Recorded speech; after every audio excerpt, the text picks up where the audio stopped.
Bueno, los casos prácticos que vamos a ver hoy son esos de aquí, ¿no? Vamos a ver un ejemplo de clasificación de asteroides, sobre todo porque lo vamos a hacer trabajando con espectros. Vamos a ver la herramienta VOSpec. Vamos a hacer otro sobre búsqueda de exoplanetas.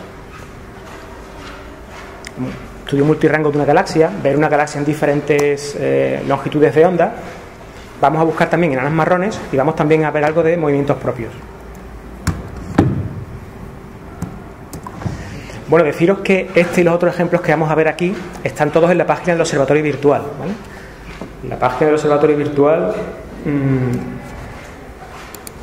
es esta de aquí, ¿vale? Esta es la página y aquí podéis ver, que está en inglés, ¿vale?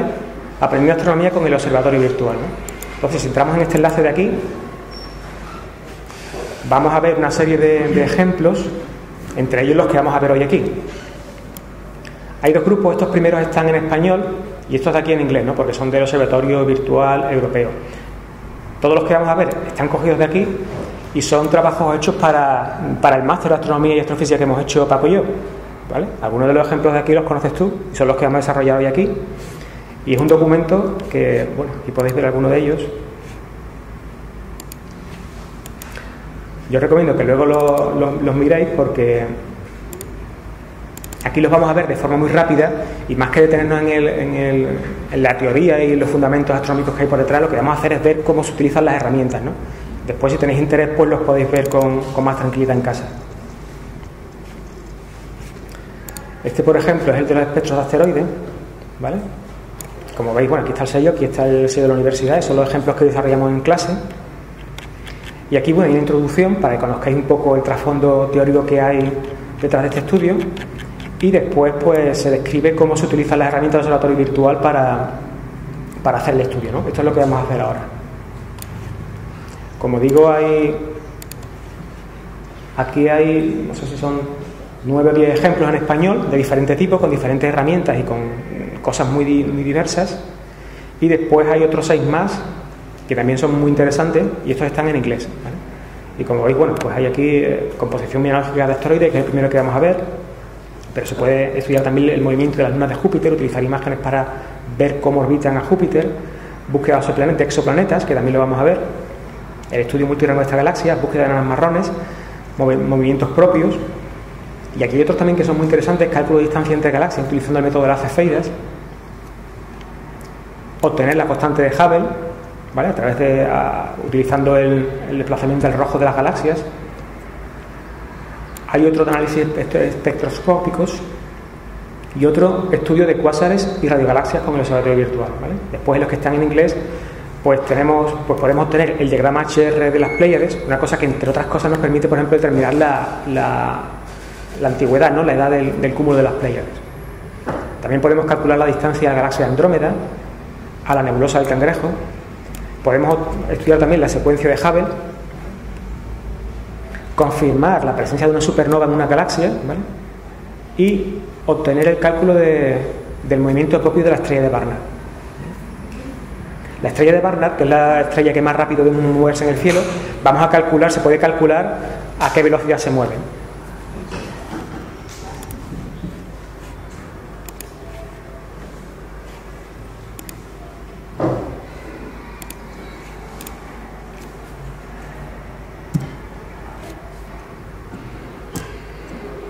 Bueno, clasificación de asteroides. El ejemplo que vamos a ver se basa en clasificar los asteroides basándose en la composición de minerales del asteroide. Los asteroides, según la proporción de diferentes minerales, ¿no? Pues cuando analizamos su espectro, pues presentan un espectro diferente, ¿no? Algunos son más rojos, otros más azules, o presentan lugares en los que el espectro es más acentuado, más pronunciado o es más débil. Entonces, lo que vamos a hacer es coger espectros de asteroides. Hay unas clasificaciones previas hechas, ¿no? Hay gente que se ha puesto a estudiar los asteroides y que ha visto que presentan diferentes espectros, ¿no? Hay clasificaciones, por ejemplo, una de las primeras y más utilizadas, la de Tholen, de 1984, y que después se han ido ampliando, ¿no? Con otros estudios. Por ejemplo, esta que aparece en el diagrama de aquí es la de Pusch y Winzel del 2002, y si fijáis ahí lo que se ven son, a grandes rasgos, el aspecto que presentan los espectros de diferentes asteroides. Veis que, bueno, en algunos casos las curvas son muy parecidas y en otros pues presentan pendientes o formas, ¿no?, que nos permiten, al ver el espectro, diferenciarlos unos de otros, ¿no?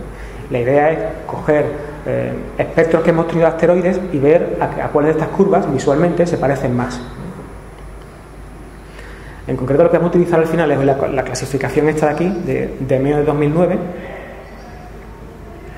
Y para ello lo que vamos a hacer es, vamos a utilizar la herramienta del observatorio virtual VOSP, que nos permite visualizar estos espectros, y vamos a tener, por un lado, observaciones de asteroides, que no sabemos a qué espectros corresponden, y por otro lado vamos a tener espectros de asteroides que ya están clasificados, ¿no? Y sabemos que su tipo pertenece a unos de aquí, ¿no?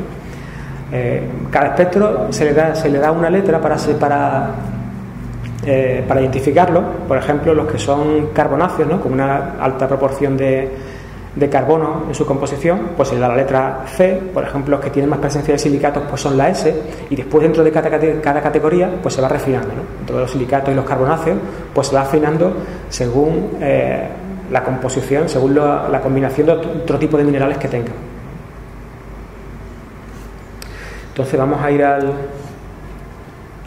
la herramienta, aunque antes vamos a ver esta transparencia también.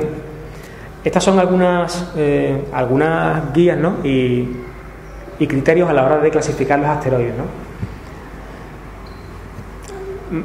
Estos criterios lo que nos dicen en qué cosas nos tenemos que fijar, ¿no? Cuando lo veamos en la curva de un asteroide nos van a decir, por ejemplo, si presenta bandas, ¿no? Bandas más que nada es ver si pues presenta lugares en los que hay una caída de la línea del espectro o un abultamiento, ¿vale? También nos dice que nos fijemos en la pendiente, ¿no? Que nos veamos si el asteroide, por ejemplo, presenta un aspecto plano o si tiene pendiente hacia un lado o hacia otro, ¿vale? Está inclinado hacia el principio o hacia el final. Ahora veremos en el espectro, que realmente una parte está del espectro. El espectro está en el eje horizontal, vamos a tener las frecuencias. Entonces el hecho de que esté inclinado hacia un lado o hacia el otro nos va a decir que el color de ese asteroide es rojo o azul, ¿no? Es más acentuado en las ondas de longitudes largas o en las cortas. Las largas son el color rojo y las cortas el azul.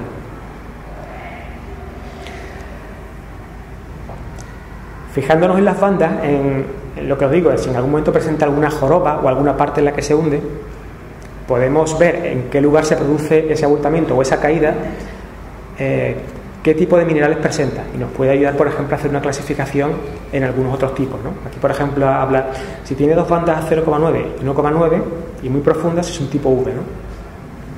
Sin embargo, si presenta esas dos bandas y no son muy pronunciadas, es un tipo S, ¿vale? Este tipo de criterios son los que tenemos que emplear a la hora de guiarnos un poco para identificar el asteroide. Vamos a ir a la herramienta de VSpec y vamos a abrir algunos de los ejemplos que hay por aquí, ¿vale?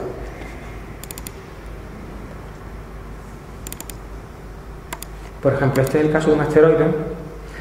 Cuando cargamos un fichero de un asteroide, ¿vale? Aquí está el nombre del fichero y lo que nos va a decir es el tipo, ¿no? Qué tipo de fichero entiende varios formatos, y aquí indicamos el tipo. En este caso son este de aquí, ¿no? Fits de una dimensión. Dime. ¿Ese fichero de dónde lo trae? Ese fichero vienen acompañando el ejemplo del observatorio virtual. O sea, ¿vale? ¿del observatorio virtual hay esos datos? Bueno, ¿O podría haberlo? claro, lo que ocurre es que en este caso están junto con el ejemplo que yo he sacado del observatorio virtual, pero otros espectros los puedes buscar en Aladdin o en Sinbad, ¿vale? Esto digamos que ya están ahí, claro. Ahora sí que vamos a ver otras dos cosas que tenemos que... Como veis, aquí hay muchas ventanas de datos para indicar características del espectro que hemos cargado, pero básicamente lo que tenemos que fijarnos principalmente es en el tipo, después y en las unidades en las que queremos que aparezcan los datos de ese espectro, ¿no? En concreto aquí estarían la longitud de ondas, ¿no? Que en micras, en astron, ¿vale? En hercios, pero bueno, en este caso vamos a utilizar las micras, y después el flujo, ¿no? La intensidad de luz del espectro. En este caso vamos a utilizar los Janskins, ¿vale? Con estos datos ya podemos cargar el espectro, ¿no? Y aquí tendremos el espectro ya del asteroide, ¿no? Bueno, en esta ventana de aquí tenemos las unidades que le hemos indicado, pero podríamos cambiarlas, ¿vale? Si cuando nos ponemos a trabajar queremos cambiar unidades. Esto de aquí, pues indicamos si queremos que la escala sea logarítmica o no, en la que nos está presentando los datos, ¿vale? Aquí podemos hacer ciertas modificaciones con esto, ¿no? Podemos indicar que este espectro pues, realmente tiene un redshift determinado, un desplazamiento al rojo, y con esto de aquí lo podemos corregir, ¿no? Podemos cambiar esto y entonces pues nos va a ajustar el espectro a ese redshift que sabemos que tiene, ¿no? También, en algunos casos, el espectro que estamos leyendo, pues bueno, pues puede estar enrojecido, ¿no? Enrojecido porque lo hemos tomado a través de una zona del cielo que hay mucho polvo, ¿no? Y eso siempre enrojece los datos, dispersa los datos azules y recibimos más cantidad de luz roja. Entonces, pues con este dato de aquí, pues podemos hacer un desenrojecimiento, ¿no? Quitarle rojo a la observación. Otra cosa que podemos hacer es, bueno, veis que el espectro ahora mismo nos está mostrando en forma de puntos, pero lo podemos cambiar a líneas, ¿vale?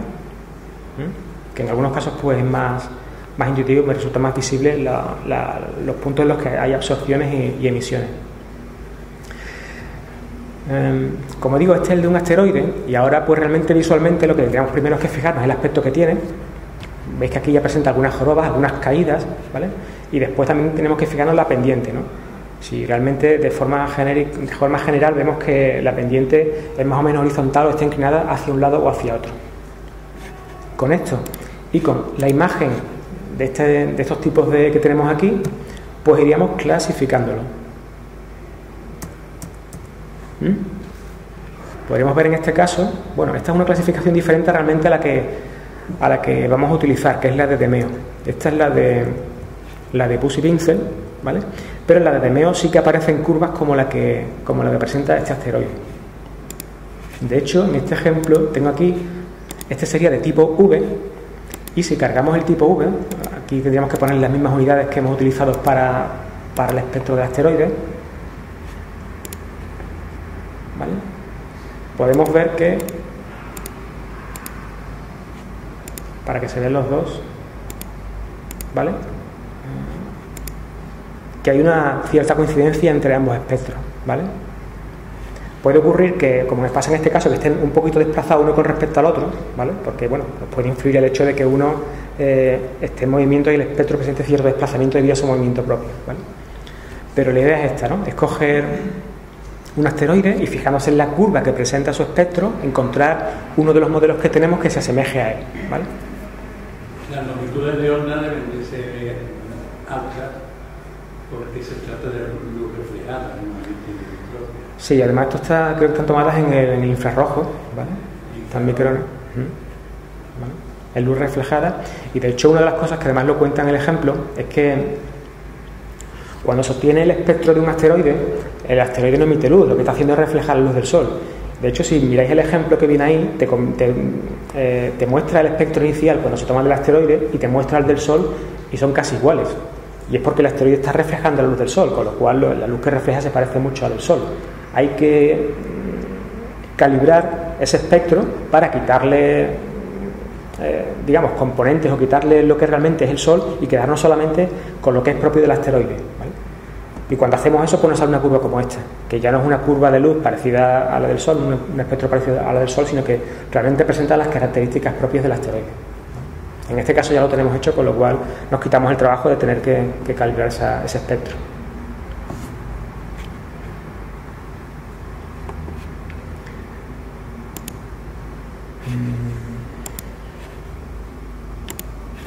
Hay otros ejemplos por aquí, ¿vale?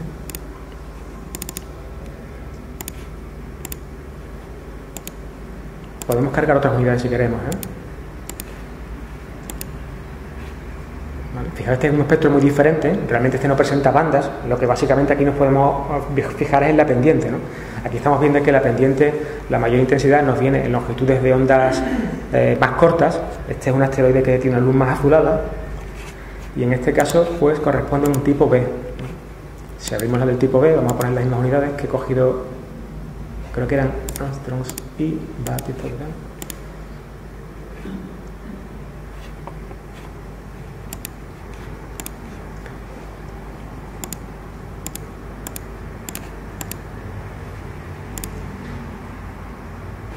Voy a cargarlo otra vez porque le daba...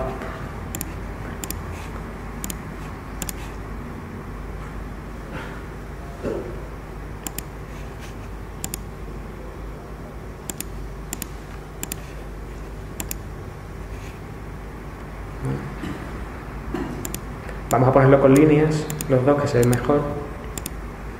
Le damos aquí a View para que nos lo muestre los dos a la vez, ¿no? Porque si veis, cuando cargamos uno nos muestra ese y después cuando cargamos el otro solo nos muestra el otro, ¿vale? Ahí con el botón View nos permite ver los dos a la vez, superpuestos, y en este caso vemos que la coincidencia es bastante grande, ¿vale? Entre los dos, entre el asteroide y el modelo que tenemos, ¿no? Aquí, bueno, esta herramienta después tiene otras para hacer operaciones matemáticas con espectros, ¿no?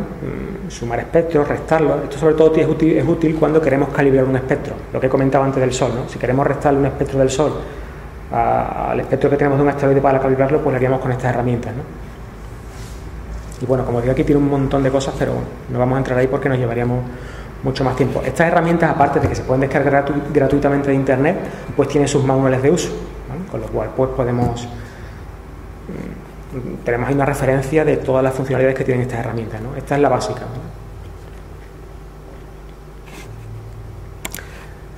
Bueno, este es el primer caso que os quería enseñar, ¿vale? Como digo, no me quiero profundizar mucho en cada caso para ver más cosas, ¿no? Porque realmente estos ejemplos nosotros cuando lo veíamos ahí en las clases, realmente nos llevamos 2 horas de clase completa con cada ejemplo, porque entrábamos en los fundamentos teóricos del ejemplo y después se veían estas herramientas con mucho detalle, ¿vale? Pero yo creo que interesa ver más un abanico amplio de cosas que no profundizar mucho en uno, ¿vale? El siguiente ejemplo que quería ver era de búsqueda de exoplanetas. Lo que vamos a utilizar aquí, bueno, los exoplanetas se pueden encontrar utilizando diferentes técnicas. En este caso vamos a utilizar la del tránsito, que lo que aprovecha es el hecho de que desde nuestro punto de vista pues un planeta pasa por delante de su estrella y entonces se produce una caída en la cantidad de luz que vemos de la estrella, que si os fijáis que esa caída de luz suele ser muy pequeña. En este caso, fijaos que la magnitud de aquí van desde menos 5 milésimas, ¿vale?, a 2 centésimas, ¿vale? Son caídas de luz muy pequeñas, pero bueno, según la estrella, el planeta y tal, pues con los equipos que tenemos llegamos a detectarlas, ¿no? Y aquí lo que se hace es utilizar muchas observaciones en el tiempo de una estrella, ir acumulando todas las medidas de esa estrella, hacer una curva hasta detectar estas caídas, ¿no? Realmente este es un proceso muy laborioso, porque fijaos la cantidad de observaciones que tenemos aquí. Hay que tener una gran cantidad de imágenes tomadas en el tiempo e ir obteniendo las medidas de cada una de esas imágenes. Aquí vamos a ver, para una imagen concreta, cómo podríamos hacer la medida de la luz, pero lo normal es que todas estas medidas no se hagan a mano, porque son muchísimas, sino que haya un programa que realmente coja las imágenes y nos calcule la magnitud a partir de esas imágenes, ¿no?, y nos dé ya el dato de magnitud de la estrella. Y lo que vamos a hacer luego es coger todos esos datos y representarlos en una gráfica, que lo podemos hacer en algo como en una hoja de cálculo, ¿vale? Eso es lo que vamos a hacer ahora. Entonces, vamos a utilizar Aladdin para ver el caso de una imagen en concreto, cómo podríamos utilizarla para hacer la fotometría de la imagen, que es muy sencillo. Y si tuviésemos muchas imágenes, pues ese proceso lo repetiríamos para cada imagen, apuntaríamos la medida de la magnitud de esa estrella y después elaboraríamos la curva. Aquí vamos a ver cómo se obtiene la fotometría de una estrella y después vamos a ir a una hoja de cálculo en la que ya están todos los datos recogidos para todas las observaciones y vamos a representar la curva que hemos visto ahora. Entonces, para esto, bueno, Aladdin es una herramienta que, como os digo, sirve para tratar imágenes astronómicas. Las imágenes astronómicas se pueden obtener de internet desde aquí, ¿vale? Podemos buscar un objeto y traernos la imagen, o podríamos cargar imágenes que ya tengamos en nuestro ordenador, que es lo que voy a hacer ahora, ¿vale? Porque así, bueno, las imágenes astronómicas pueden ser bastante grandes, bastantes megas, y no sé aquí con la conexión que hay si podremos descargarlas fácilmente. Entonces voy a cargar alguna imagen que tenga por aquí.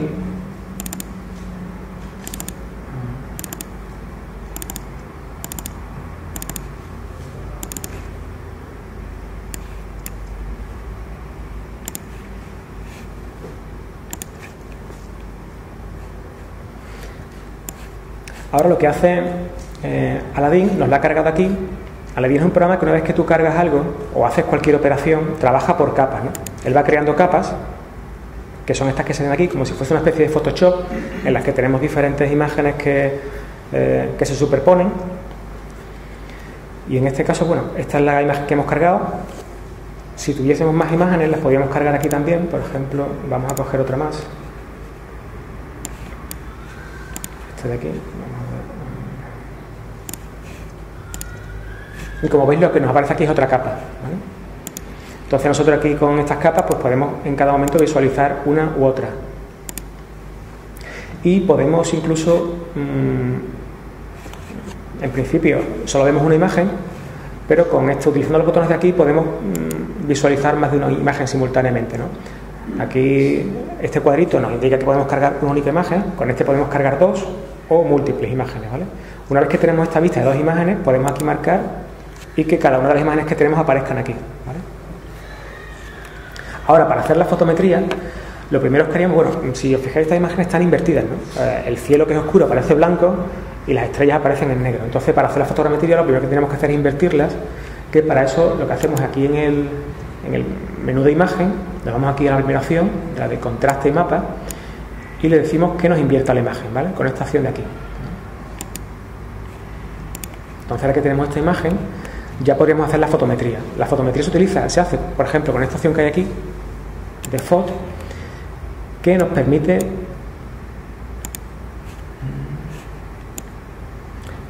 fijar, por ejemplo, en la fotometría la podemos hacer creando un círculo en el que vamos a meter la estrella de la que queremos hacer la fotometría, o también podríamos dibujar una especie de polígono, ¿no? Que no sea una zona circular, sino que definamos la forma de la región. Esto puede ser interesante si a lo mejor tenemos un objeto que no es redondo, como una galaxia, y queremos que únicamente entre a la galaxia, ¿no? Puede tener otro objeto cercano y si ponemos un círculo pues no entraría otra cosa. Entonces nos interesa realmente a lo mejor definir una zona según nuestras necesidades que únicamente incluya la galaxia. Entonces, por ejemplo, con esto hacemos un círculo. He creado un segundo círculo. Vamos a hacer un círculo que incluya una pequeña zona en la que podamos meter una estrella. Y como veis aquí ya nos aparecen datos de fotometría, ¿no? En este caso sale un número un poco extraño porque normalmente la cuenta de la fotometría suele ser más grande, pero aquí lo que nos interesa es el número este de aquí, ¿vale? El que aparece como suma, ¿no? Es lo que nos ha hecho ha sido contarnos la cantidad de luz que han recogido los píxeles que hay en esa zona abarcada por el círculo, ¿vale? Aquí además nos aparece un histograma que nos está diciendo para cada uno de los píxeles de nivel que tenemos aquí, qué cantidad de ellos hay.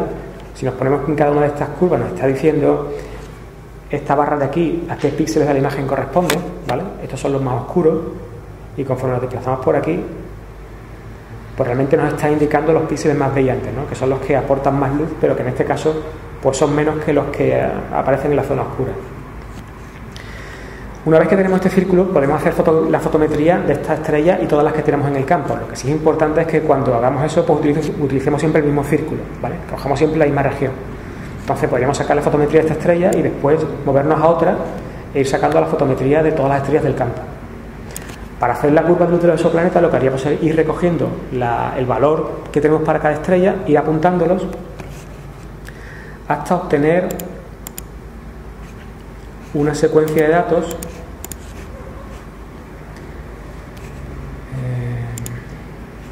que podemos ir apuntando en una hoja Excel, ¿no? Por ejemplo, estos son datos de un tránsito a partir de imágenes del telescopio espacial Spitzer, ¿vale? Y esta hoja lo que recoge en principio son tres datos, ¿vale? Uno es el tiempo de la observación, que aquí está en tiempo juliano heliocéntrico, eso no significa HJD, ¿vale? Que son las referencias que se suele utilizar normalmente en astronomía, ¿vale? Es un tiempo que es independiente incluso del lugar de la Tierra en el que hayamos hecho la observación, ¿vale? Es una especie de tiempo universal para los objetos celestes. La segunda columna es el flujo, que es la magnitud que hemos observado, y el tercero es el ruido que tiene la observación, ¿no? La incertidumbre que hay en la medida. Si ahora, por ejemplo, cogemos estas dos curvas y hacemos la gráfica,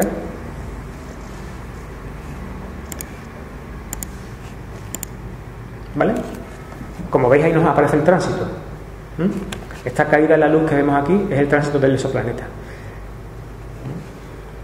Este, digamos, es el resultado de haber hecho la fotometría de todas las imágenes, haberlas puesto aquí en la hoja de cálculo y al final pues las representamos, ¿vale? Como digo, este es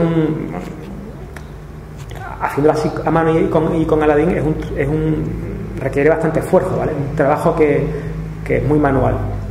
Pero también es cierto que Aladdin es una herramienta que se puede programar. Tiene un lenguaje con el que tú le puedes dar órdenes y decirle que te automatice el trabajo que estás haciendo. Le puedes dar un directorio con un montón de imágenes y decirles que te haga realmente ese trabajo para todas esas imágenes él solo, ¿no? Simplemente le dice, oye, coge esta imagen, la carga y en tal posición calcúlame la fotometría. Y lo que te hace ella automáticamente es obtener todas esas medidas. Y después simplemente pues las cogeríamos y las representaríamos en una curva.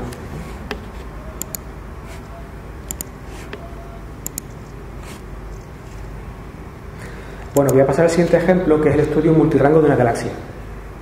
Vamos a seguir trabajando con Aladdin y en este caso lo que vamos a hacer es observar una galaxia en diferentes longitudes de onda.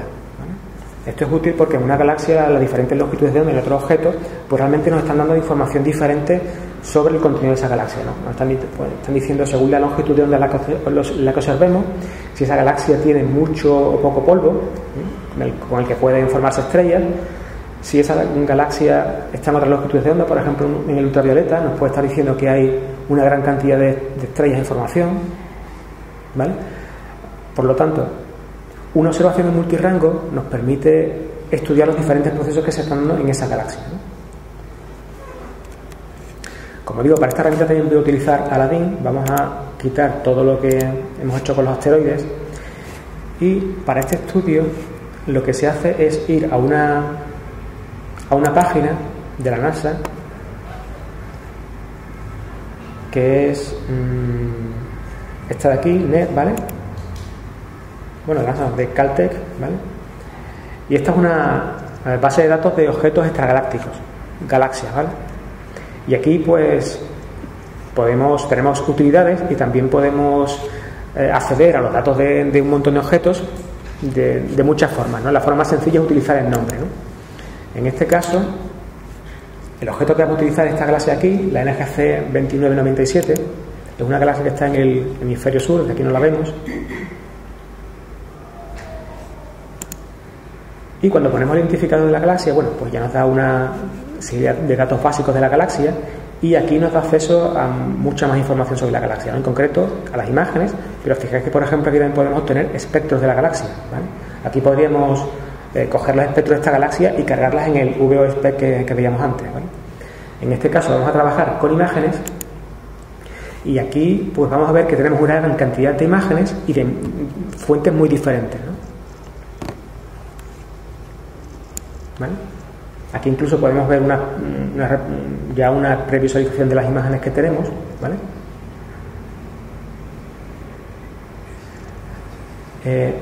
Las que vamos a trabajar son estas de aquí, ¿no?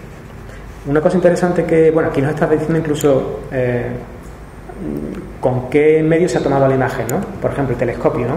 El VLA, el Very Large Array, estas son imágenes de radio, por eso, por ejemplo, aparecen aquí de esta forma, ¿no? O en borroso, ¿no? Son señales de radio que muchas veces lo que no sé en este caso, pero muchas veces lo que nos están 20 centímetros, lo que están recogiendo es la cantidad de hidrógeno, ¿vale? Hidrógeno atómico que hay en la galaxia. Otra cosa interesante que refleja esto es el artículo científico en el que se utilizaron esos datos, ¿no? Con lo cual, si queremos saber más sobre esta imagen, podemos acudir al artículo y ver qué estudio se hizo con esa imagen. En este caso, como digo, vamos a utilizar estas imágenes de aquí, ¿vale? Que son de un telescopio danés. Y fijaos una cosa curiosa que aparece con estas imágenes, y es que aparece este aviso aquí, ¿no? Lo que nos está diciendo este aviso es que tenemos las imágenes, pero esa imagen no contiene información astrométrica. La información astrométrica de una imagen lo que nos hace es referenciarnos cada uno de los objetos de esa imagen con las coordenadas celestes, ¿no? Por ejemplo, en esa imagen podemos tener galaxias o una estrella y la imagen contiene información de las coordenadas celestes de ese objeto, ¿no? Nos está diciendo para cada estrella si esa tiene las coordenadas de ascensión recta y declinación concreta, ¿vale? Entonces, muchas imágenes sí tienen astrometría, sí tienen las referencias de las coordenadas de cada objeto, pero en este caso no.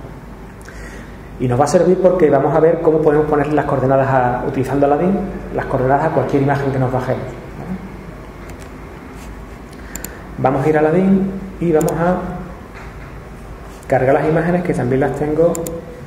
Estas imágenes, bueno, están aquí en la página web y en este botón de aquí, de Retrieve, ¿vale? Podríamos descargárnoslas a nuestro ordenador, ¿vale? Una cosa interesante es que la que nos interesa fijarnos también es esta columna de aquí. Esta columna de aquí nos va a dar la banda en la que se ha tomado esa imagen, ¿vale?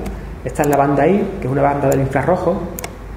Esta sería una banda del rojo, del hidrógeno alfa, ¿vale? Del V, del B. Estos son los filtros del sistema de Johnson, ¿vale? Y bueno, y aquí tenemos en otros telescopios, en otras observaciones, otras bandas, ¿no? En el U, en el R, ¿vale? En vez del survey nos vamos aquí a la DIN y vamos a poner la galaxia.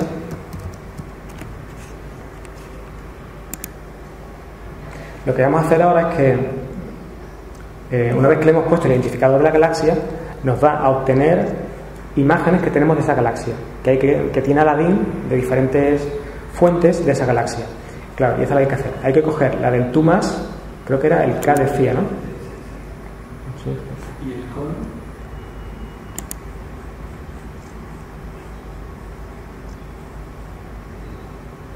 ¿Cómo tiene que ser? ¿El qué? El cono tiene que ser. Ah.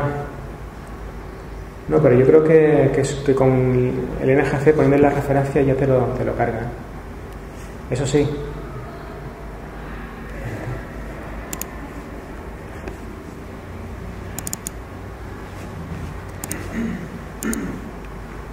Ya está.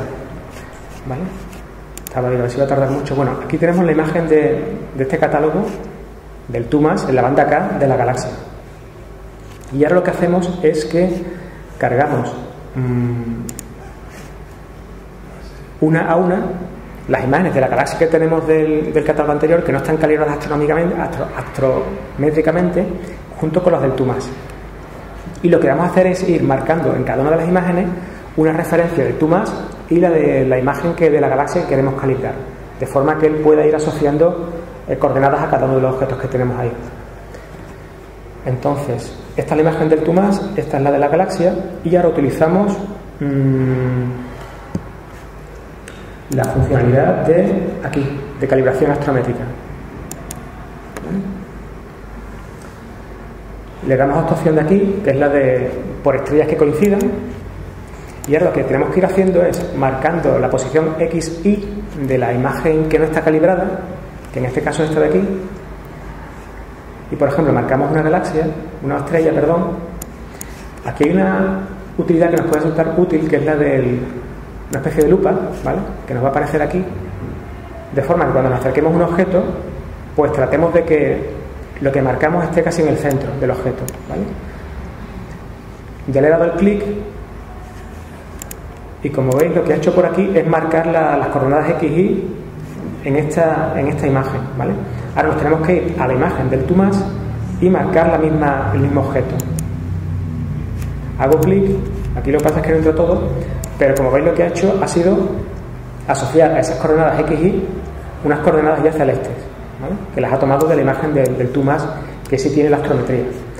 Esto lo hacemos con varios objetos, ¿vale?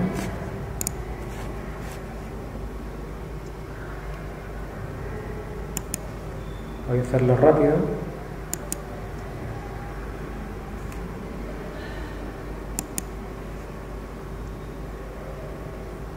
¿Vale? Esto lo vamos repitiendo para varios objetos y como veis cada vez que hago clic en cada una de estas imágenes lo que hice es ir relacionando las posiciones X y Y de cada imagen con las coordenadas celestes que coge de la imagen del TUMAS que sí está calibrado, que sí tiene la astrometría. ¿Vale?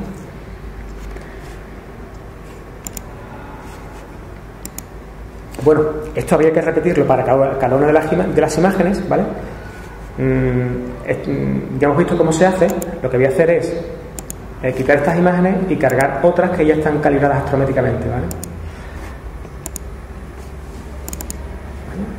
Son estas de aquí. Son las mismas imágenes, pero en la que el proceso de hacer los clics y demás ya lo hemos hecho.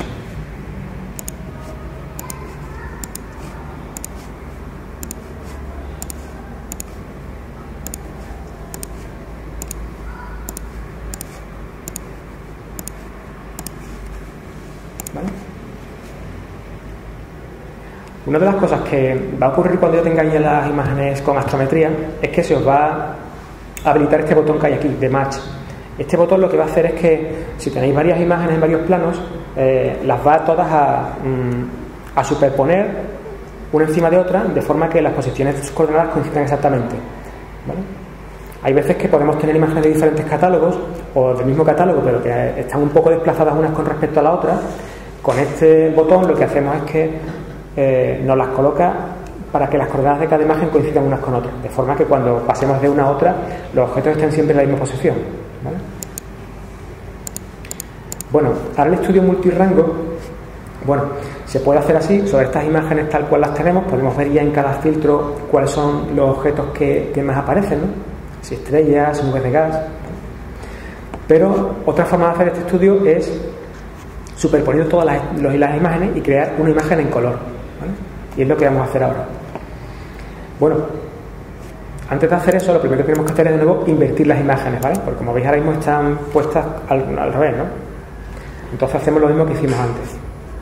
Voy a poner una imagen solamente para saber en cada momento con la que estoy trabajando, y de nuevo con imagen nos vamos aquí al del contraste, ¿vale? Voy a ir haciéndolo para todas.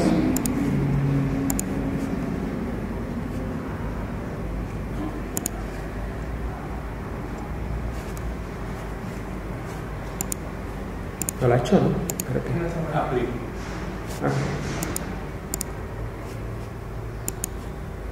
No sé.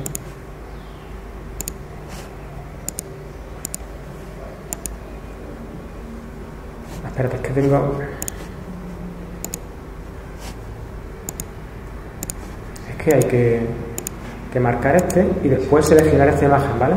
Hay que marcarla y seleccionar también la imagen para que se nos cargue y trabajemos con esa.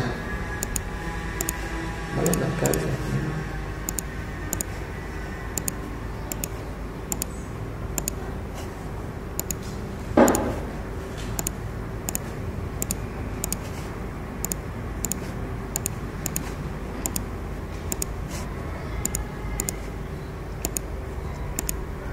Vale.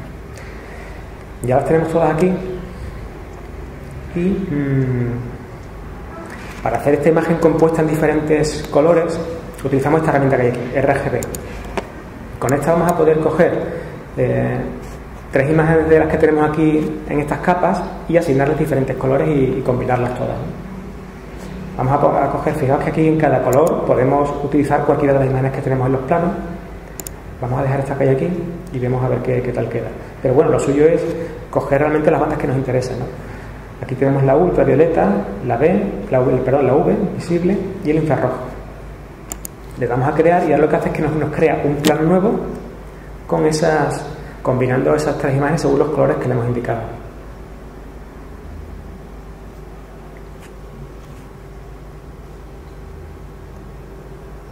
¿Vale? Y aquí está la imagen.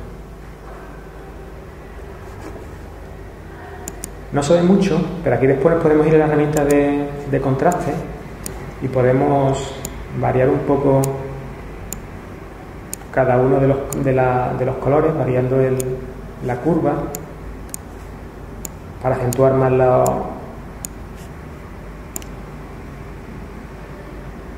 los colores en diferentes bandas. Hay otra combinación que sale mejor, ¿no? Vamos a probar otra.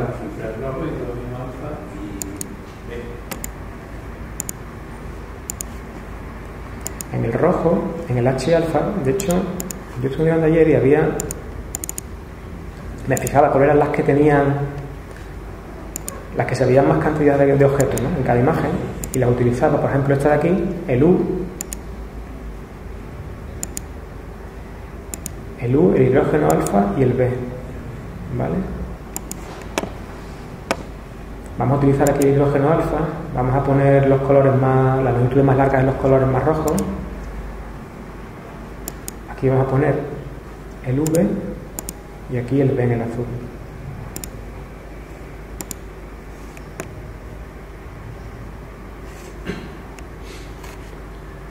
Una cosa curiosa que tiene esta galaxia es que si fijáis en el centro, hay aquí varios puntos muy brillantes, ¿vale? Son nubes de gas ionizado que están muy cerca del núcleo de la galaxia. Bueno, de nuevo, aquí tampoco se ve mucho, pero con esta herramienta podemos mejorar bastante la imagen.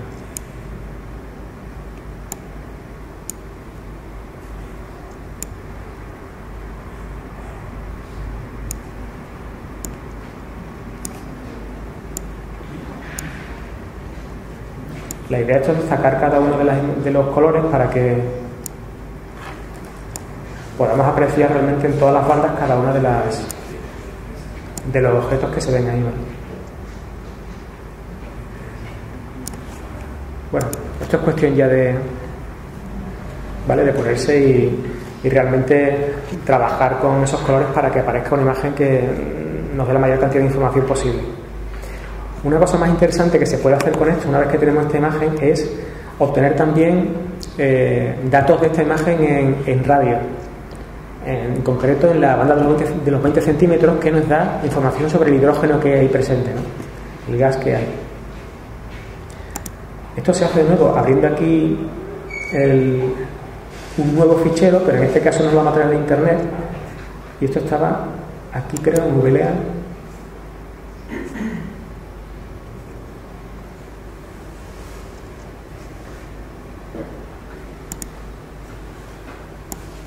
Y nos vamos a poner la referencia de la galaxia con la que estamos trabajando.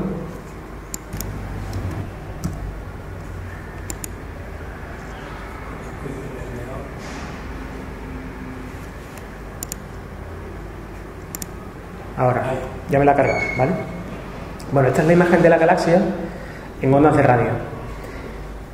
La imagen, como veis, no tiene mucha definición, pero lo más interesante que tiene trabajar en esto es que utilizar esta herramienta que hay aquí de contorno, que lo que nos va a hacer es crearnos unas líneas que nos van a representar lugares de la imagen que tienen un nivel similar, ¿vale? Como una especie de topografía de la imagen, ¿vale?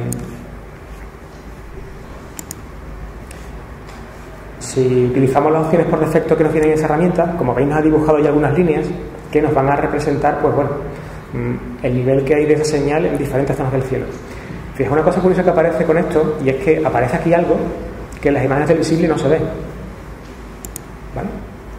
Si ponemos la imagen en color, aquí no vemos nada. Sin embargo, en ondas de radio sí aparece aquí algo.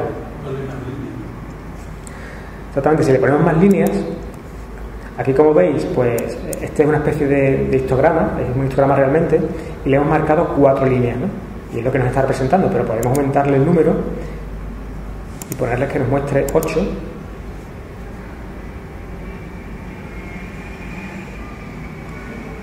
Vamos a quitar este plano. Espérate. Hay que seleccionar NVSS y darle a contorno sobre la imagen de radio, ¿vale? Ya nos muestra más líneas, y si incluso aumentamos más el número de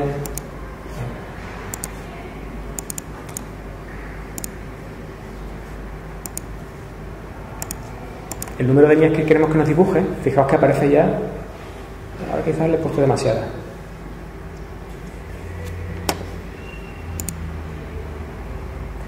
Realmente lo que estamos viendo aquí ya es que hay una especie de... Bueno, aparte de que hay un objeto aquí que en el visible no lo veíamos, vemos que también hay una especie de interacción entre todos estos elementos que hay aquí. Aquí lo que tenemos es una galaxia enana, que es muy débil para que aparezca en la imagen, pero que en radio sí que realmente nos aparece tanto que está ahí, como que ha podido haber una interacción tanto en entre esta galaxia pequeña y la galaxia espiral que tenemos aquí, ¿vale?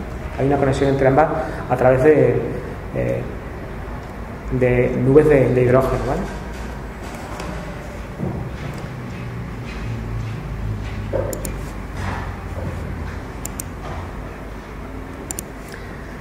Bueno, hasta aquí sería Bueno, este es un ejemplo de...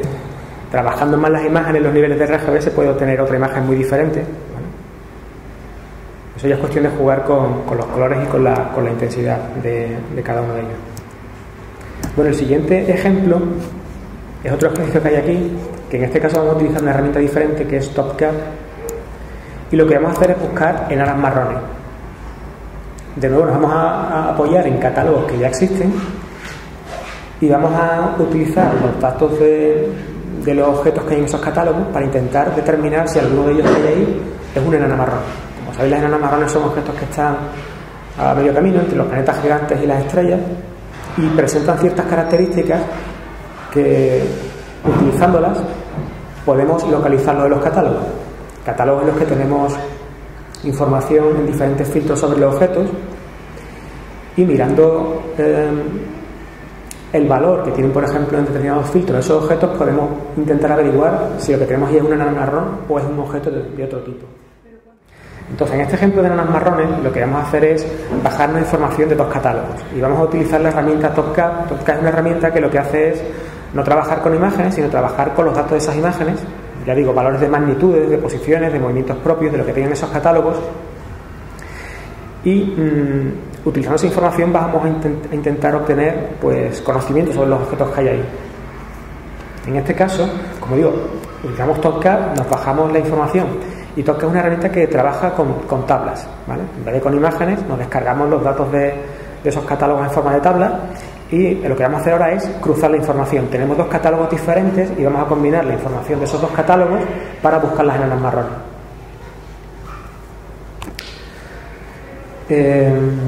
Bueno, aquí vamos a utilizar este catálogo, esta posibilidad, que es la de cargar nuevas tablas. Vamos a utilizar el servicio de catálogos de Vizier, ¿vale? Y vamos a buscar en dos catálogos. Uno era creo que era el TUMAS, que son tantas cosas que vamos a objeto,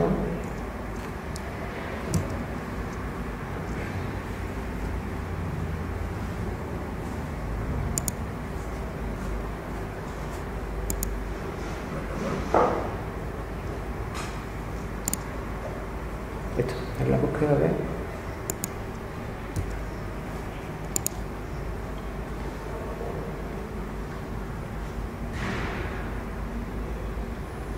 ¿vale? Aquí lo que he hecho es irme a una búsqueda que llaman aquí búsqueda de conos, que esto normalmente lo que se hace es que le das una posición del cielo, le das un radio de búsqueda y te busca cosas en ese radio, ¿vale? Le podemos dar un objeto, pero yo lo que he hecho en este caso ha sido, en principio, buscar catálogos, ¿vale? Buscar catálogos que tenga TopCap, y ahora lo que sí vamos a darle son las coordenadas de la posición del cielo alrededor de la cual queremos hacer el estudio. Me voy a copiar los datos que los tiene aquí en la transparencia, ¿vale? Vamos a darle estas coordenadas.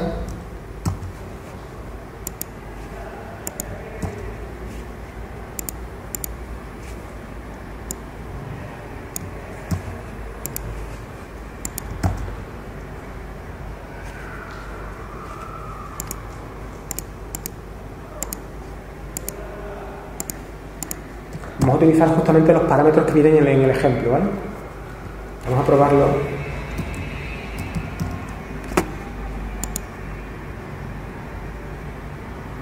Este de aquí, ¿vale? Era este, el que teníamos que utilizar.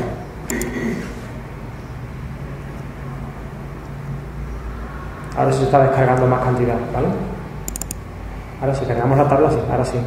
Ahora sí lo tenemos entero, ¿vale? Esta es la información que tenemos de estos catálogos. Aquí, este catálogo tenemos por un lado las imágenes, pero por otro lado también lo tenemos con los datos realmente de cada uno de los objetos que aparecen en esas imágenes. Este catálogo, en esa zona del cielo, pues fijaos que aparecen las coordenadas de cada objeto, el error de medidas y demás, pero aparecen, por ejemplo, después las medidas en diferentes bandas de ese objeto que tenemos ahí, ¿no? En concreto aquí nos aparecen pues las bandas en las que trabaja este catálogo, ¿no? Que son bandas en el infrarrojo. Este es el TUMAS. Voy a descargarme ya los dos para hacerlo tal como en el ejemplo. Este es el TUMAS, y el otro catálogo que vamos a descargar era el SDSS. Utilizamos las mismas coordenadas y el mismo cono de búsqueda.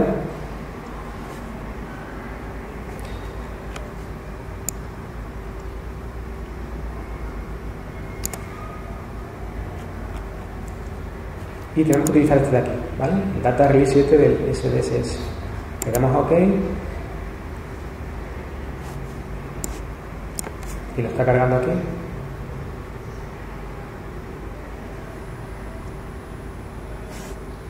Y ahora lo que vamos a hacer es buscar, utilizar la información de estos dos catálogos en los objetos que contienen ambos catálogos para intentar identificar en ese conjunto de objetos algún enano marrón.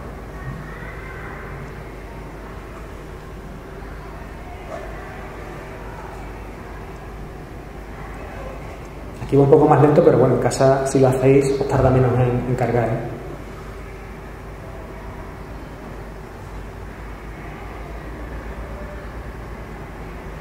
En el catálogo del SDSS7, para esta zona del cielo tiene muchos más objetos, el otro en el infrarrojo, este trabaja en el óptico y en el óptico pues tiene más objetos detectados que el TUMAS en el infrarrojo.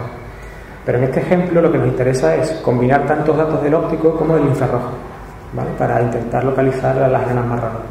Presentan unas ciertas características en la parte del óptico y en el infrarrojo, y combinándolas las dos pues vamos a identificar esas enanas marrones. Bueno, aquí tenemos nosotros los dos catálogos, ¿vale? El SDSS y el CAL. Entonces, lo primero que tenemos que hacer aquí es trabajar con los objetos que estén en ambos catálogos. Vamos a utilizar información de los dos catálogos, por lo tanto, solo podemos trabajar con aquellos objetos que estén en ambos catálogos. Lo primero que tenemos que hacer es un cruce de ambos catálogos y quedarnos solos con los comunes de ambos. Esto se hace con esta opción de aquí, joins, y coincidencia de pares, de parejas, ¿vale? Podemos dejar estos valores por defectos. Pero hay que seleccionar las tablas. ¿Vale? Y fijaos, un catálogo tenía 9.000 y pico de fuentes, el otro 600 y pico, y al final realmente las comunes son las que están en el catálogo que tenía menos fuentes, ¿vale? En el de menos fuentes también están en el otro, pero todas las del óptico que no estaban en el TUMAS las ha descartado. Y ahora lo que hay que hacer es en esta combinación de objetos, que tenemos todos estos datos para todas las fuentes que hay ahí, es utilizar estos datos para intentar identificar las enanas marrones. Entonces, aquí en el ejemplo nos dan unos criterios que es este de aquí, ¿vale?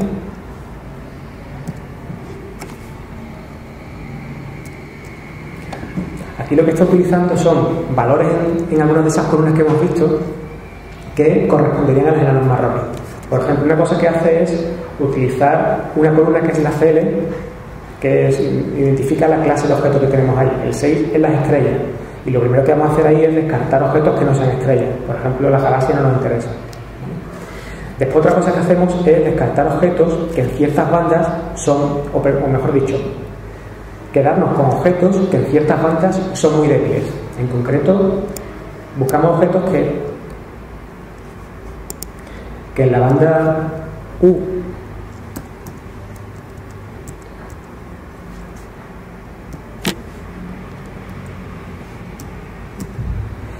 y en la banda G pues sean muy débiles. Buscamos magnitudes mayor que 22 o mayor que 22,2. Y por último utilizamos otro criterio también de color, ¿vale? Esto están cogidos de un artículo que estudia enanas marrones, y lo que hace es buscar objetos que tengan determinados colores. Por eso aquí esta recta en dos bandas concretas obtiene un índice de color estando en las bandas J y H para que tenga un valor inferior a este que está aquí de 0,3, y también hace una recta también en las bandas H y K para obtener otro índice de color y que también sea inferior a este valor de 0,3. Entonces, si cogemos todo este criterio y lo aplicamos a la tabla que tenemos aquí en TopCat, vamos a cerrar esto y esto.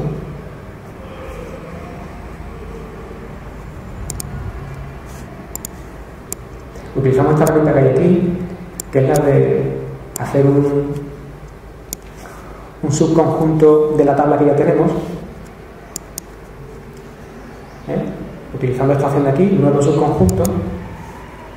Nos va a pedir un nombre para este subconjunto que vamos a hacer. Le vamos a poner filtro, por ejemplo, y aquí ponemos la expresión, ¿vale? Esa expresión que hemos visto antes en la presentación la ponemos aquí, Y fijaos que aquí aparecen dos líneas, una es el conjunto principal, que tiene todos los objetos, tiene 678 objetos, el 100%, y sin embargo, al haber aplicado ese filtro, aquí en la segunda línea nos aparece este subconjunto que hemos obtenido y solo tiene de tamaño 1. Aplicando estos criterios solo nos ha quedado un objeto de todos los que teníamos antes. Si ahora cargamos la tabla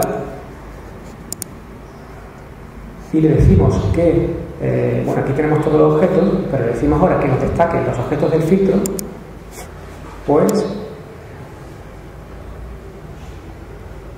si nos desplazamos por la tabla, nos tiene que destacar uno de ellos,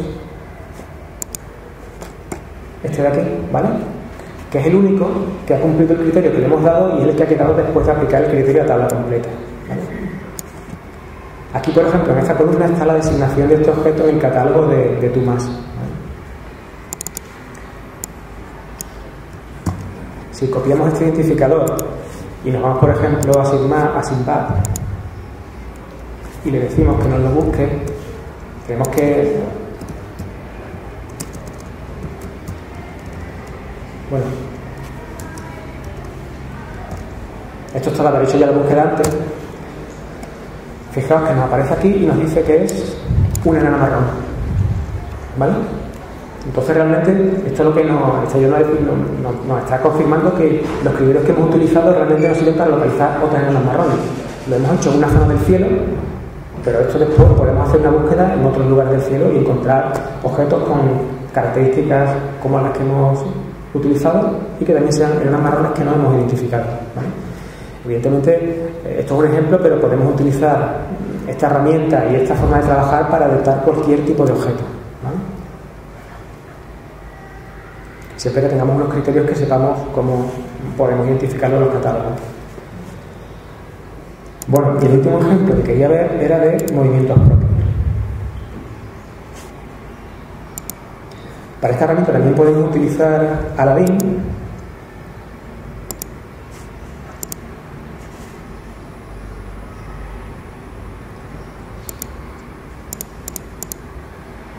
La voy a cargar porque la he cerrado antes. Vamos a trabajar con imágenes y vamos a calcular el movimiento propio de la estrella de Barnard, ¿vale? Entonces vamos a ir aquí a la parte de imágenes de Aladdin y vamos a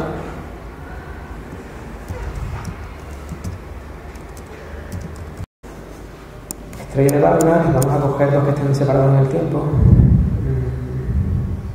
Por ejemplo, aquí tenemos uno del 97.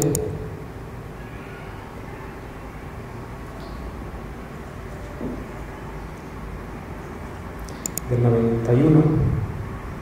Puede que sean estos dos. Me suena a mí que pueden ser estos dos. Vamos a cargarlos.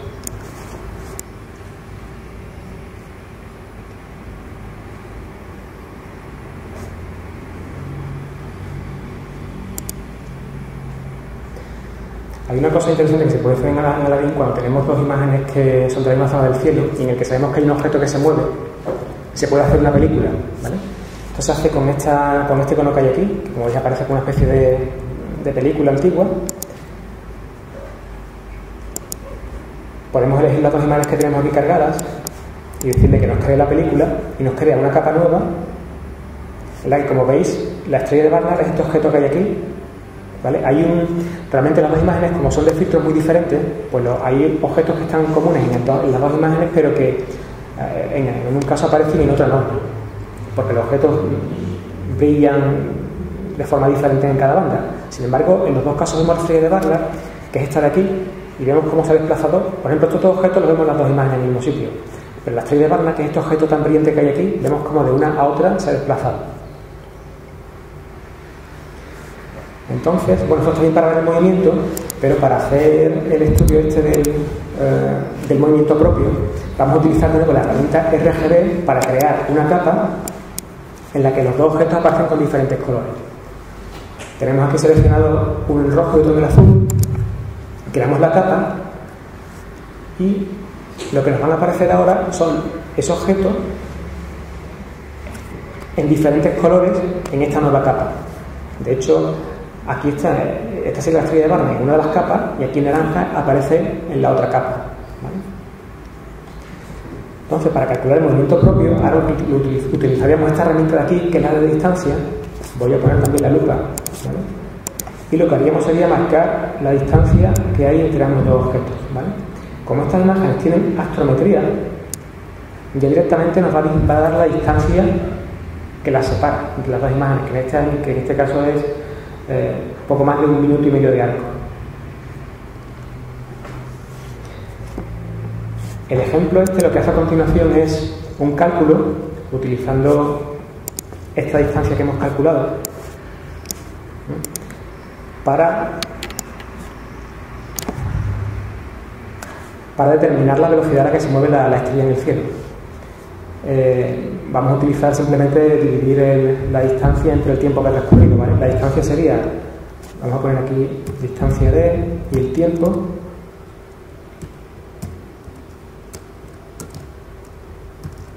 ¿Vale? Y el tiempo, para el tiempo lo que vamos a hacer es utilizar la información de las imágenes, ¿no? Si nos vamos aquí al plano de las dos imágenes y con el botón derecho le damos a las propiedades, nos va a aparecer aquí el tiempo en el que se tomaron las imágenes. Nos va a aparecer en la fecha que utilizamos nosotros y después en el tiempo juliano, que es lo que vamos a utilizar. Una imagen nos aparece que es del 97 y este es el tiempo juliano que le corresponde, y la otra del 91. ¿Puede ser un cálculo para 4 o 5 años en el futuro? ¿Es bueno? Claro, claro.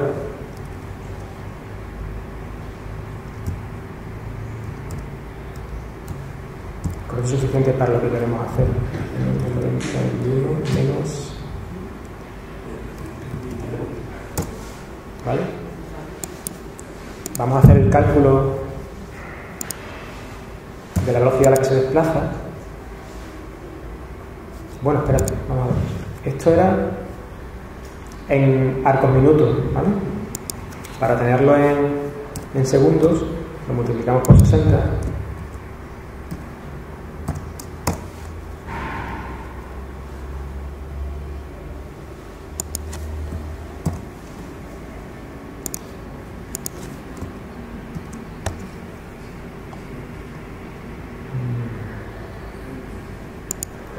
Pasa que esto lo he copiado, he puesto los números con los decimales del punto. Aquí tenemos que utilizar la coma que estamos en España. Y el igual. ¿Vale?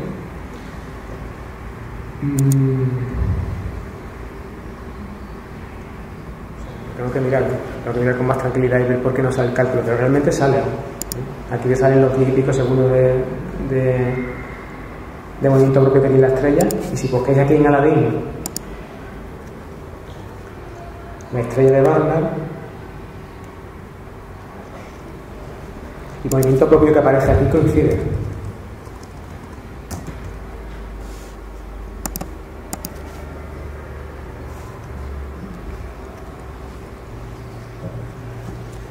Pero sí es cierto que aquí en Aladín el movimiento propio que aparece aquí, que está en este dato, movimiento propio, te lo dan dos componentes, ¿vale? Realmente te da el movimiento propio no solamente en una dirección, sino en dos. Y para obtener el valor que hemos cogido nosotros tenemos que utilizar Pitágoras, ¿vale? Que es lo que viene aquí en el ejemplo. De todas formas, si tenéis alguna pregunta o alguna cosa que queréis sobre el observatorio virtual o alguna herramienta, alguna cosa que nos haya quedado clara, o tenéis dudas, ya os digo que estos ejemplos están todos aquí en la página del observatorio virtual, ¿no? Lo que comentabas antes de las eras naturales, prácticamente tendríamos que trabajar con información de ahí en internet, porque prácticamente con nuestro telescopio es imposible llegar a esa magnitud en 22 menos todavía. Además tendrías que trabajar en filtros y demás del infrarrojo, que eso no está fuera de nuestro alcance, ¿no? Lo demás para estas cosas lo más fácil es realmente eso, ya están hechas las observaciones, no merece la pena que tú te busques tus propias observaciones, ¿no? Porque además las observaciones no solamente hay que hacerlas, hay que calibrarlas, asegurarse de que están bien tomadas, y eso es mucho trabajo, ¿no? Y lo bueno es que tú puedes hacer una observación de un objeto, de unos pocos, pero aquí es que tienes miles o millones de objetos ya. Y lo que interesante es que, fíjate, partíamos de una base de datos con miles de objetos, y de esos miles de objetos hemos localizado uno. Lo que te interesa realmente para entender estos objetos son trabajar con un volumen grande de datos, porque tú el que estás observando no sabes si lo es. No puedes ir uno a uno, hay que observar muchos y de esos miles pues encontrarás uno o dos. Esa es la ventaja que tiene realmente trabajar con estas herramientas y aprovechar toda la información que hay. Que realmente hay muchos datos y ahí se pueden encontrar muchas cosas. Todavía hay cosas que se han encontrado, pero hay muchas cosas todavía que no están por explotar. Que es cuestión de que alguien las mire y busque determinadas cosas y la encuentre ahí. ¿Estos programas que has presentado son gratuitos? Sí. Todo te lo puedes descargar de internet. Todas funcionan sobre Java. Lo único que tienes que tener en tu máquina es Java y O sea que cualquier plataforma funciona. Entonces tú lo vas a poner ahora, lo vas a poner disponible para llevártelo, si vas a hacerlo cada uno sobre el ordenador, ¿no? Sí, yo lo tengo aquí en el ordenador. Si tenéis pendrive incluso os dejo todas las transparencias y los ejemplos que hemos hecho. ¿Vale? De todas formas, yo digo que, bueno, os lo voy a pasar, pero estos ejemplos y con todo lo que se hace están descritos aquí en estos PDF. Así que... ¿Cómo se llega desde la página principal donde encontraba esto, la parte de los... Bueno, si buscas Observatorio Virtual Español en internet te lleva a esta página y después los ejemplos están aquí, ¿vale? En la transparencia, aquí al principio tengo la pantalla del Observatorio Virtual y tengo aquí marcado en rojo, no se ve mucho, pero bueno, está aquí, ¿vale? Lo interesante de estos ejemplos es que te permiten conocer las herramientas y que después tú ese conocimiento de las herramientas lo puedes aplicar a muchas cosas. Pues ya sabes qué se puede hacer con esta herramienta y pues sabes que se hace fotometría, que puedes hacer, combinar diferentes rangos y hacer un RGB, o puedes calcular los movimientos propios y ya sabiendo que eso está disponible ahí, pues que tú lo apliques a lo que se te ocurra. Las fotografías con las que se trabaja son siempre de observatorios profesionales. Aquí Sí, no sí. participan los aficionados. No. Que por ejemplo Caracol utilizaba para el tema de Júpiter unidades de fotos, pero eso sí era... Eso las hacía él. No, incluso otro aficionado. Esa base de datos, por ejemplo, sí contiene... Puede que... Caracol es la de la Universidad de Bilbao, desde la cátedra de Sánchez La Vega, que tiene una 25.000 fotografías de Júpiter tanto amplio como la fotografía publicada. O sea, por ejemplo, habrá algunas que si se alimenten de fotografías o no. Aquí en el Observatorio Virtual no. Puede que haya sitios en los que tú puedas hacerte con datos de astrónomos amateur, pero aquí en el Observatorio Virtual desde luego no están. Aquí son todos datos profesionales. Pero cuando tú, por ejemplo, cargabas fotografías porque la habías descargado previamente, tú podrías utilizar una fotografía hecha por... Claro. Tú puedes utilizar tus propias imágenes. Y luego hacerle todo el proceso que enseñaste antes, ¿no? Claro, de hecho, cuando he hecho el ejemplo de la fotometría, esa era una imagen de mi ordenador, como que estaba sacada también de un observatorio profesional, pero bueno, podría haber sido una imagen que he tomado yo con mi equipo. O sea, que a partir de una imagen propia se podría calcular la fotometría y a partir de ahí ya utilizarla junto con otras profesionales, ¿no? Eso es. Os comenté antes también esto es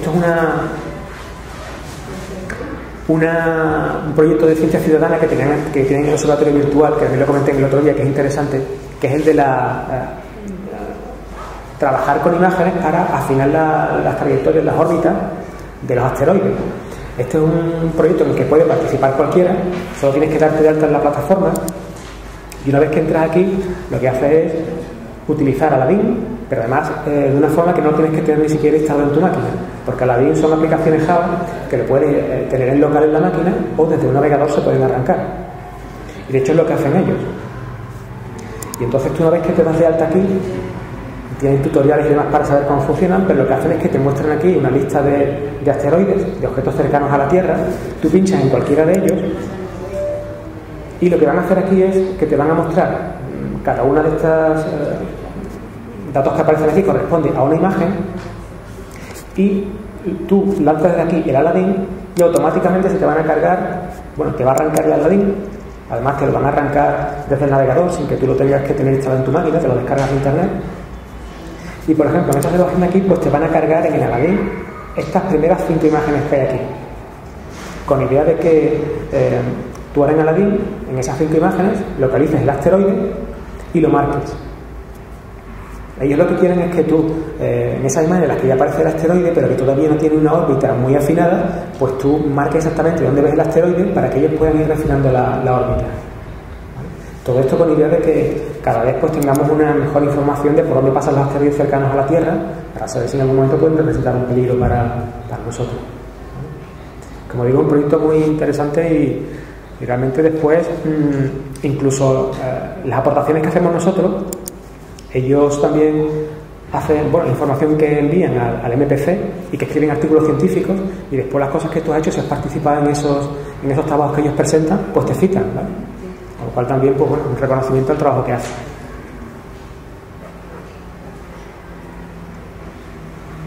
Una cosa curiosa que se ve en estas imágenes es que como corresponden a diferentes filtros, los objetos en cada filtro, en cada banda, pues son más luminosos o menos. Y como veis, hay objetos que hay imágenes en las que desaparecen por completo, como ocurre con esto de aquí. ¿Hay alguna imagen en la que esto de aquí?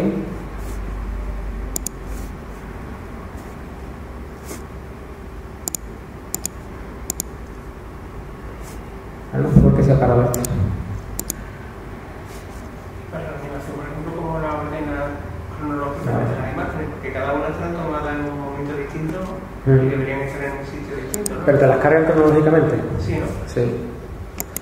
Ellos, cuando recuperan las imágenes, ven la fecha en la que están tomadas todas las imágenes.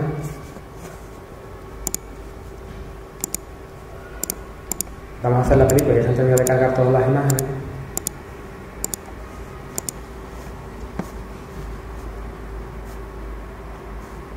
Ah, no, estaban en esta parte de aquí. Bueno, ahora lo vemos.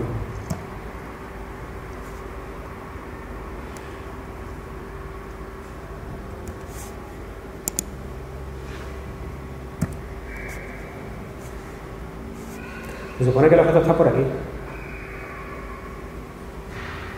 Pero yo ahora mismo no lo veo, no sé si vosotros veis por aquí algún objeto que se mueva, ¿no? Sobre todo además que como no tenga el mismo formato y se mueva demasiado una de otra, es difícil cogerlo. Ahora mismo están todas una encima de otra, superpuestas, ¿vale? De hecho... Entonces el objeto no va a estar siempre en la marca. El objeto estará en la marca en uno de los fotogramas a lo mejor y en el sitio estará pasando, ¿no? Pero entre estas imágenes no hay mucha diferencia de tiempo y a la velocidad a la que se mueven los objetos, a lo mejor el rango en el que se mueve es este de aquí.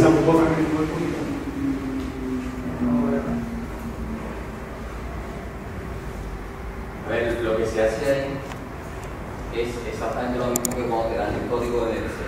Lo que pasa es que aquí no necesitas código de DLC, lo haces a través del observador virtual.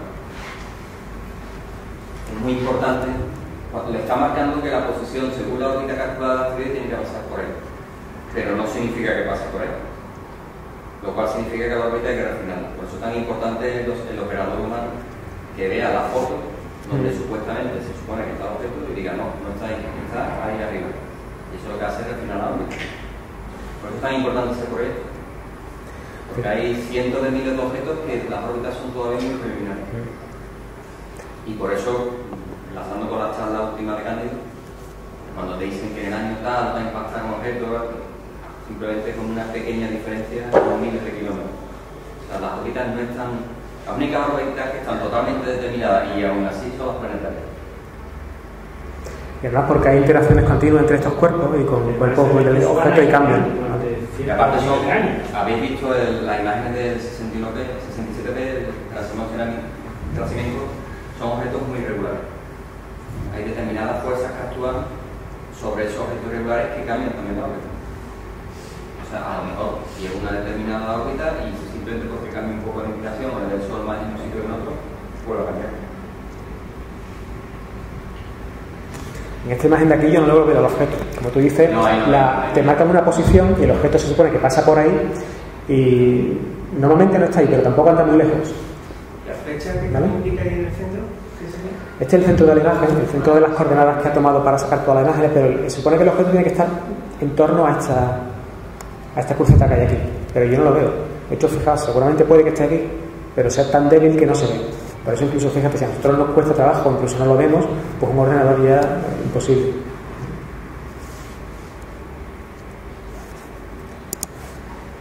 Bueno, ahí está el proyecto por si tenéis interés, la verdad es que es muy interesante y es entretenido, ¿no? Y esa es la importancia que tiene eso para el estudio de supernovas. Había un proyecto de ciencia ciudadana, que hay un montón, en el que hacían algo similar, te ponían imágenes y le pedían a la gente que encontrase en supernovas las imágenes. Ese proyecto estuvo funcionando durante meses, incluso años, y con el tiempo, bueno, pues ya lo cerraron, porque a la misma vez que la gente estaba localizando las supernovas visualmente, ellos estaban desarrollando un software que pretendía hacer lo mismo, y ese software lo refinaron y lo mejoraron con lo que hacía la gente. Las clasificaciones o las identificaciones que hacía la gente se las daban en el software, y ese software aprendió a hacer lo mismo que hacíamos las personas, con lo cual llegó un momento en el que el software era tan bueno como la gente.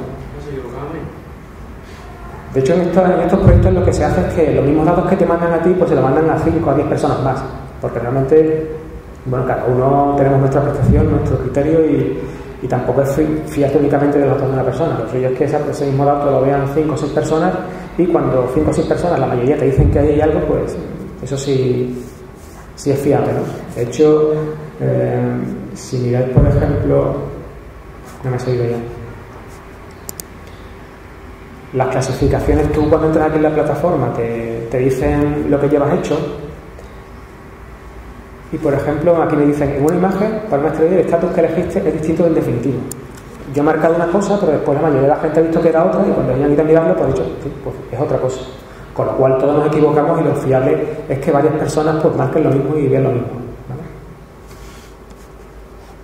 Fijaros, 20 imágenes, el objeto era demasiado débil, estaba fuera de la imagen. Yo lo he visto, pero el objeto realmente no se podía decir que estuviese ahí con los datos que tenemos de la imagen, ¿vale? Así que nosotros nos equivocamos, los ordenadores todavía no son capaces de hacer esto, de momento. Bueno, pues por mi parte listo. Espero que os haya resultado interesante.